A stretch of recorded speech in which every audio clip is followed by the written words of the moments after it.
today I'm going to show you everything you need to know to use Khan Academy for homeschooling. Khan Academy is a completely free online curriculum that offers courses for kids from kindergarten through high school and beyond, depending on the subject. They offer courses in math, language arts, science, arts and humanities, test prep, economics, computer science, and even life skills. They also have a separate app called Khan Academy Kids, which is geared more for children from 2 to about 6 or 7 years old. We won't be covering that in this video, but I might do a video on it in the future. Khan Academy is a really great online homeschool resource, but I do want to warn you, just like with IXL, which I covered in a recent video, Khan Academy is not just for homeschoolers. It's designed to be used by teachers and public school students, so it can be a little bit of a challenge getting started using it for homeschooling. But don't worry, that's why I made this video, so I can help you learn everything you need to know to get started and use Khan Academy for homeschooling. So to get started on Khan Academy, you don't even need to have an account. You can come here and look at the courses and even try out the lessons without having an account or logging in. Since it's completely free, there's no harm in setting up an account. I just think it's kind of neat that you don't actually have to. However, there are benefits to creating an account, not the least of which is being able to track your child's progress. We'll get into that a bit later, but for now, let's just take a look at the courses. So you can see here that they offer all sorts of different courses. So to get started, just click on one and jump right in. Let's look at 5th grade math, for instance. If you click here, you can see all of the different 5th grade math lessons, which they have divided up into units. You will notice it shows different mastery point ranges on the right of each lesson. Mastery points are earned by completing the lessons, so it's Khan Academy's way of tracking progress. When you get all of the mastery points for a unit, you have mastered that unit. You can click on any unit you want here. You don't have to go in any particular order, although of course you may want to. But just to give you an idea of what the courses look like, let's click on Unit 6, Multiply Fractions. Here, you can see the different lessons that they have. They also have some quizzes and a unit test. Let's check out the first lesson to see what it looks like. Here they have a video lesson. There are a lot of video lessons on here, as well as some written lessons. Let's watch this one so you can see what a math lesson would look like. We have 3 expressions here. This is 2/3 times 7/8. The second expression is 8/7 times 2/3. This third expression is 5 times 2 over 3 times 5. And what I want you to do is pause this video right now and think about which of these expressions is the largest, which one is in the middle in terms of value, and which one is the smallest. And I want you to think about it without actually doing the calculation. If you could just look at them and figure out which of these is the largest, which of these is the smallest, and which of these is in the middle. So pause the video now. From what I've seen, a lot of the math lessons look like this. Some kids might like it, some may not. My daughter is not a fan of the somewhat babyish video lessons that other online homeschool programs have. So for her, she likes the way the videos on Khan Academy are presented. What's interesting about Khan that I want to point out here is that if you have an account and log in, you can comment on the lessons. It's an interesting feature that not all online homeschool sites have. That makes it feel like more of a community. Then they have a second video here, and after the 2 videos, there's a little skill check. Let's see how those work.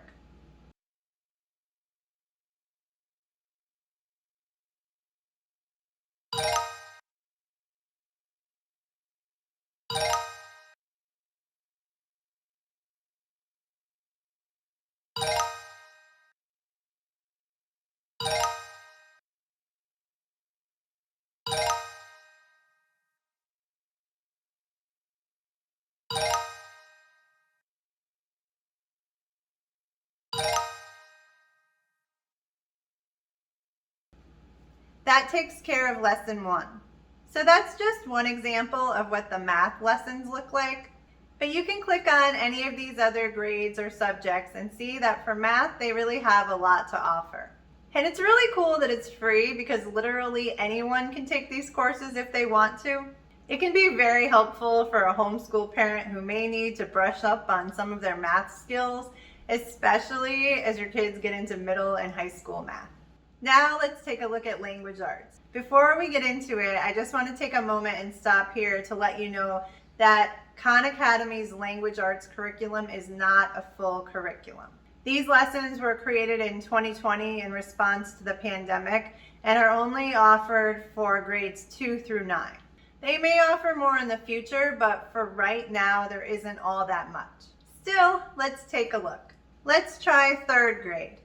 You can see they have 3 different units. If we click on the pets unit, you can see there are 5 lessons here. Let's see what one of the videos looks like. You will notice they don't have the mastery points here like they do in the math section. Hello readers! Today I'm going to be talking about the skill of summary, which you might be familiar with in the form of summarizing stories. It's like a retelling, but shorter, and in your own words. This is an important skill, summarizing fiction, but it's not what we're talking about today. This kind of summarizing is used when you want to sum up the information in a non-fiction passage, like a magazine article, a book, a news story, a scientific paper. For science, they have a lot of course offerings, but they are only for middle and high school, which is fine for homeschoolers in my opinion. Younger homeschool kids learn science in all sorts of ways and not necessarily from an online homeschool program. But if you have an older child, these course offerings are pretty interesting. Let's take a look at middle school Earth and Space Science. You can see they do have the mastery points here. Let's try Unit 1. Here's a video on galaxies and gravity. They also have key points here to read through and some practice problems. There's also a quiz and a test in this unit. Let's see what a test looks like. I wonder if I can pass it.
Now we'll look at the Arts and Humanities section.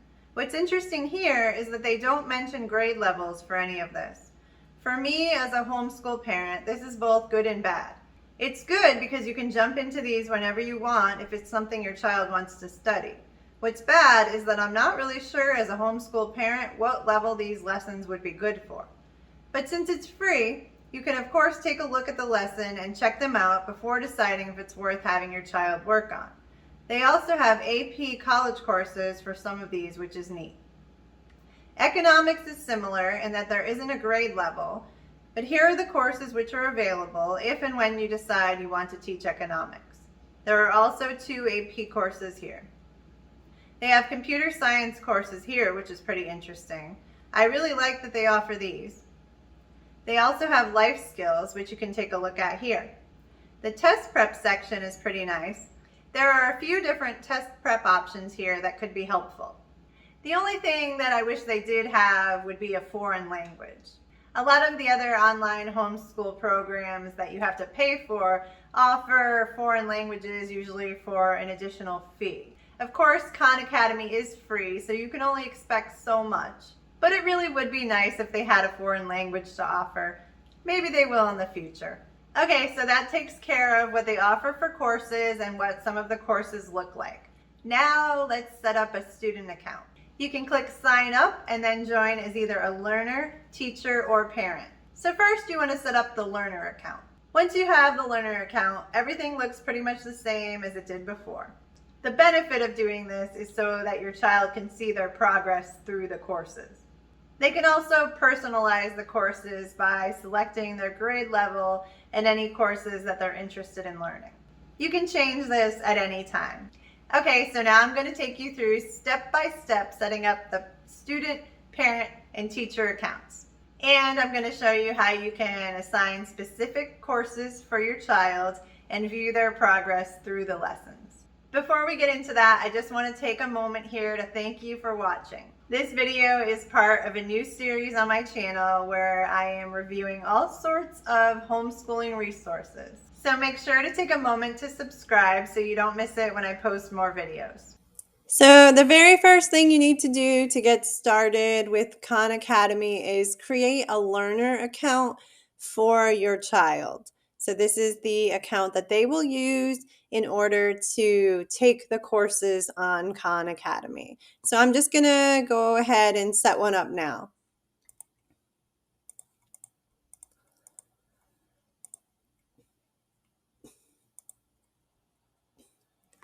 And once you do that, you will get this pop-up to personalize Khan Academy. So you can come here and just select the grade level that your child is in.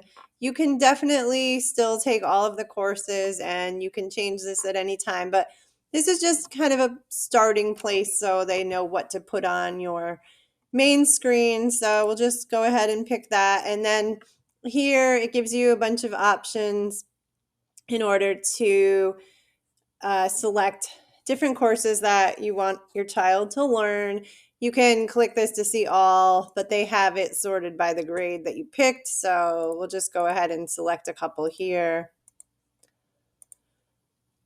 And once you do that, it's going to show on your course list here those courses that you selected. You can still come up here at any time and pick any course you want. But these are the courses that'll be shown here based on those selections that you just made. And you can go here to see your progress. Even though we just created this account, it does show what I was doing offline, which I was basically doing for the purposes of making this video. And so if you do start working on Khan Academy and haven't yet made an account, if you do, it might have the last couple days work that you have done. Got a profile here where you'll see the points you've earned, videos you've completed, badges. And then over here, there won't be any teachers because you didn't sign up as a child in school who has a teacher. But the next thing that we're going to do now is we're going to log out of here and we are going to create the parent account. Doing so allows you to be able to view some of the things, some of the analytics for your child. So let's take a look at that. Okay, so we're going to log out here.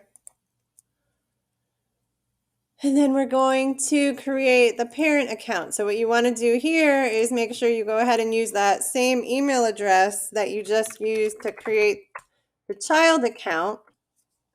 And because you used the same email address, it already knows who your child is, and that'll show up here. And if you had multiple children using Khan Academy, you could add more children. And it's got this message here that you have to just go into your email and click a link to approve the account. And this message up here as well that you just need to check your email in order to finish signing up. So this is the parent dashboard. And I just want to point something out to you. If you go here and you click on a course, you can take these courses. And it can be a little confusing if you're signed into the parent account because you might have your child working on here, not realizing that it's not their account and it's going to track the progress, but it's going to track it under your name because anyone can use Khan Academy. So even the parents can learn stuff on here and it's going to track your progress. So you want to make sure that before your child gets working on Khan Academy, you do go ahead and sign out of the parent account. Otherwise, you're going to get confused. It's going to be tracking things incorrectly. So you can see Learner Home here. You might assume that means your child, but it doesn't. It means you because you're in the parent account. But on the parent dashboard, you can click on, I think I have to approve the account first.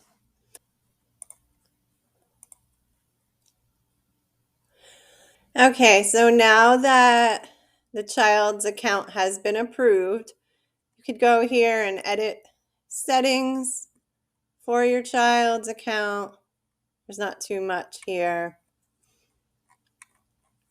but if you click on your child, it's going to show their progress. And it's the same view you would get really if you were signed in to your child's account. But the other reason that you want to have a parent account is to be able to assign specific courses to your child. So let's take a look at how you can do that. So you're going to go into the settings here. This is because you're logged in as the parent. This is the parent settings.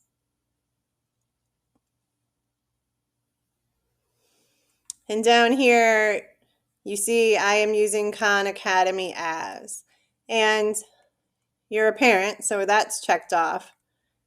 It's always going to check off learner because, as I said before, anybody can learn on Khan Academy. But if you check off this teacher coach part, this is the part where you will be able to assign classes for your child. And then you want to answer this here. You're not part of a school, but you want to use the teaching tools as a coach.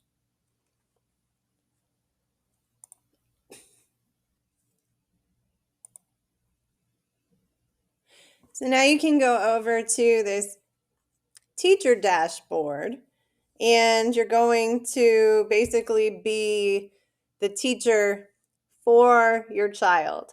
And this is the only real complicated part of Khan Academy. So let's try to get through this. So what classes are you teaching? Again, this doesn't really matter because you can always change it, but let's just pick 4th grade math. And okay, so where do you teach? I guess you can just skip this. So let's do that. Okay, so here's our class, 4th grade, 0 students. We got to go into the class here. So here's our class.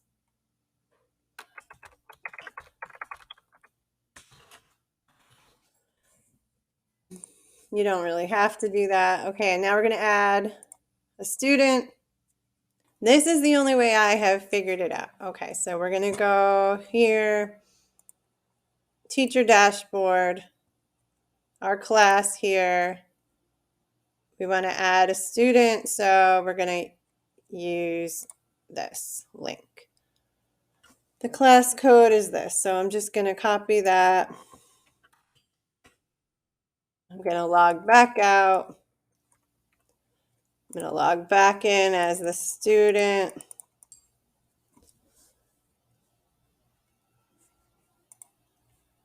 And I'm going to go here and put in that code that I copied.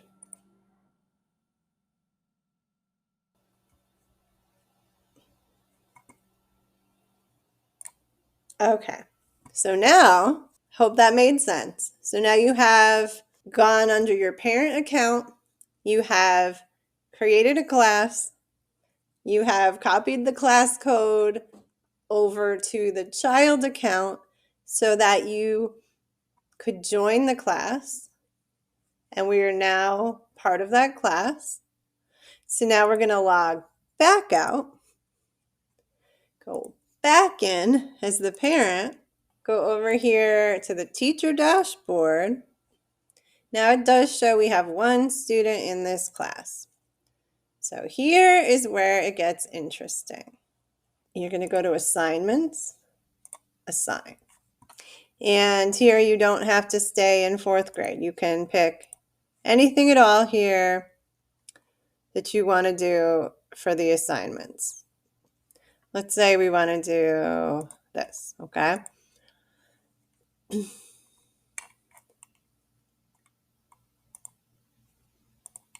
So now you can just go here. You could assign the whole unit, or you can assign just a couple of the, oops, you can assign just a couple things. And then you're going to hit assign. And if you had multiple students, you could change this. And you can change the due date. Doesn't really, it's not something we've used, but if you want to have a due date. And then click assign. So now, if you click manage, you can see that these are the courses that are assigned. None have been completed yet. So that's how you assign classes. You want to go back and assign some math classes. You can click them here, and again, you can open this up and just click certain ones. So let's assign these. We'll give it different due date.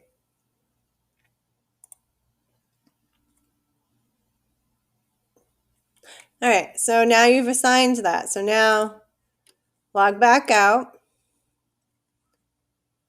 log in as the student, and see here, now you've got assignments. So your kid can come here and start their assignments. So that's just the only part of this that is a little bit more complicated. Just remember, your parent account is where you make the assignments. You do it from the teacher dashboard, but you do not need a separate teacher account. Just the parent account is fine. And that you must log out of the parent account in order for your child to log into the child account and get their courses. So they would start a course here. This is just something to read. Say this one is also just something to read. So it looks like they're done. So last thing we'll do, just because we've got a couple check marks here, is we're gonna log back out here. One more time into the parent account. And oddly, it always brings you back to the same page you were on. You just go to, you can go to the parent dashboard, but remember, you want to be on teacher dashboard for the assignments and stuff. So now if you click on this class here and you look at this, now you can see the two here are completed. You can do other things in here, like you can delete one, you can delete the assignments, you can edit the dates for the assignments. You can look at scores if they, took some kind of a quiz. Here it just shows the check marks that they did complete these. So there's a lot of different things that you can look at here, and maybe we'll get into that in more detail in another video. But for today, I just wanted to show you how you could go ahead and assign classes for your child. So there you have it. Everything you need to know about Khan Academy and how you can use it as an online homeschool curriculum. Now for my honest review as a homeschool parent. Well, for one thing, it's free, so you really have nothing to lose by giving it a try. If your kids hate it or you don't find it helpful, all you've really lost is a little bit of your time. If you try it out and end up loving it, they do welcome donations, as they are a nonprofit organization. For a math curriculum, I think it's great. My daughter, who isn't really a big fan of online homeschool programs in general, actually really liked the way the Khan math lessons are set up and was surprisingly motivated by it. So if you use Khan Academy for only one thing in your homeschooling, I suggest giving it a try for your math curriculum. The rest of the courses they offer are really just a bonus that you can pick and choose to supplement other curriculum that you may be using. This is especially helpful once your kids get a little bit older. As far as the drawbacks that I see with Khan Academy, the first, most obvious one is that it is not created specifically for homeschoolers. For this reason, the setup can be a bit complicated if you want to be able to use it to assign specific lessons. I hope this video did help you to understand that if it is something you're interested in doing. The other major drawback is that it does not offer a full language arts curriculum. Hopefully they will down the road. For now, although the courses are limited, they are a nice addition and can certainly be used to supplement any other language arts curriculum you may be using. So just like with IXL, you can't rely on Khan Academy to be your only homeschool curriculum if you are looking for that complete curriculum. But it can definitely be your complete math curriculum. Well, that's everything I can think of to tell you about Khan Academy. If I missed anything, I would love to hear about it in the comments. Or if you have any questions, please feel free to ask. Don't forget to subscribe so you don't miss any of the other videos in this series. Thank you so much for watching.